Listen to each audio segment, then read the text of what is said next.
Allora, mi chiamo Sor Silvana e con Sor Derna siamo qui a Mestre da qualche mese perché la nostra famiglia religiosa di Figli della Chiesa ha voluto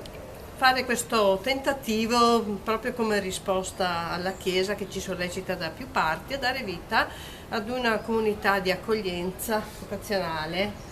una comunità di accoglienza giovanile vocazionale per andare un po' incontro ai giovani, ai ragazzi che sentono il bisogno o non lo sentono ma in vari modi lo dimostrano, lo manifestano, di essere accompagnati a scoprire un pochino il senso della loro vita. Le agenzie educative da varie parti danno delle sollecitazioni, danno anche delle risposte, ma forse da un punto di vista cristiano manca quello specifico che li aiuta veramente a capire il senso vero, il senso bello, il senso profondo della vita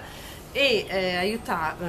scoprendo il grande dono, il prezioso dono che ognuno porta nel cuore ma che magari è soffocato da tante altre cose, tanti altri impegni, per cui i genitori stessi non sempre si rendono conto del grande potenziale che hanno nella loro famiglia, il grande dono dei figli, il grande dono che i figli portano nel cuore, ma doni che vengono magari soffocati e non scoperti perché non c'è nessuno che veramente si mette accanto per dire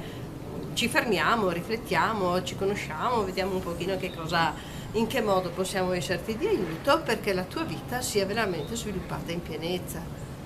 E proprio per questo siamo disponibili ad andare nelle parrocchie della diocesi,